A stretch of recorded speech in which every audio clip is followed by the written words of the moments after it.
Jian, could you give us a rundown of basically what the sharing economy is about? Daniel, the sharing economy is a peer-to-peer marketplace, and the best comparison would be online shopping, something that resembles the Amazon and eBay websites. But there is one prominent difference. As the name suggests, the sharing economy includes the element of sharing. The core element of the concept is that people are renting and sharing things one another, things like bedrooms and cars. Take a look. Airbnb is a U.S.-based web service founded in 2008 that aims to make it easier for people to connect and lend out space inside their homes at a low price. Its service operates in more than 190 countries and is the most prominent example of a huge new sharing economy in which people rent assets directly from each other, coordinated through the internet.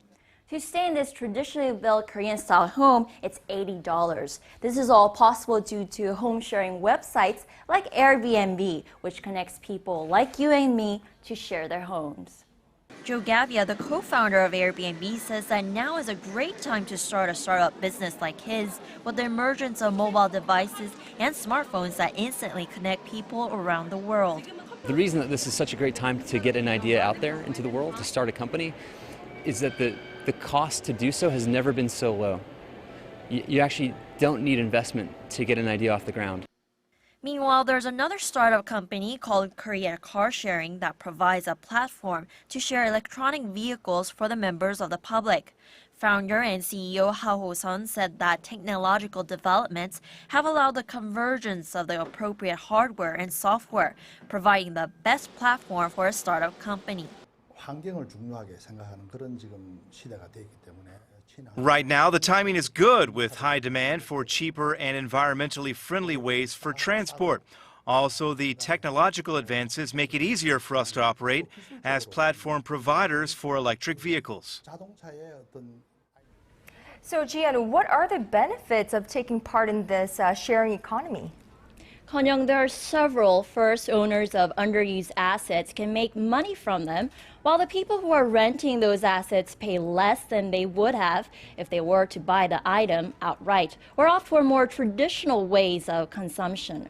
For sociable Seouls, it is a channel to meet new people, and there are environmental benefits. Renting a car when you need it rather than owning one means fewer cars on the road and therefore less pollution, which is the reasons why the Seoul Metropolitan Government is embracing the sharing economy trend. Listen to Seoul Mayor Park Won-soon, who was a keynote speaker at the Smart Cloud show in Seoul last Thursday. In this age, with the lack of resources and more concerns for our environment, sharing is a viable solution and is already seen as an evolving way of life.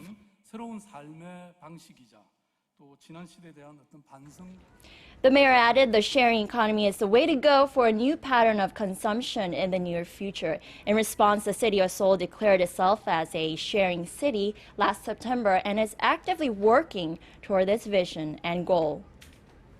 Sounds good. Sounds almost too good to be true. Unfortunately, where there's light, there's bound to be some shadow. What about the drawbacks, if there are any, Jian? There are drawbacks. The main concern is regulatory uncertainty. The laws that currently dictate and govern business activity may not fully reflect this trend of sharing. For instance, home or room sharing services are regulated in many countries with laws that prohibit individuals from periodically leasing out rooms. That also applies to car sharing and carpooling services. The founder and CEO of Korea Car Sharing, Ha Ho-sun, offered an example. He said that it's currently illegal in Korea to share automobiles with others without a license from the municipal government. And his company says he receives financial support from the government, but there's still a lot of room for improvement. For example, in order to expand our services to other areas in the country, we have to apply separately for a license in that municipal government, and that takes a lot of time and money. That also affects the quality of our service to the public.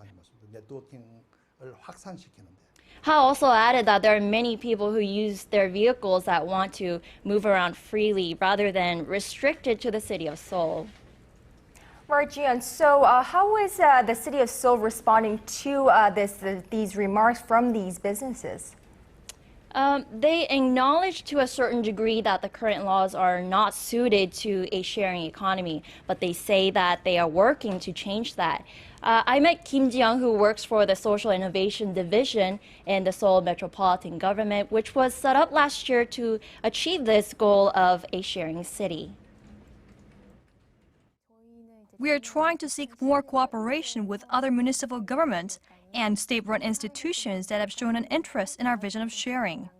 For example, last year, the municipal government of Gwangju and the Busan Development Institute showed an interest in our Sharing City initiative and asked for help in achieving that goal.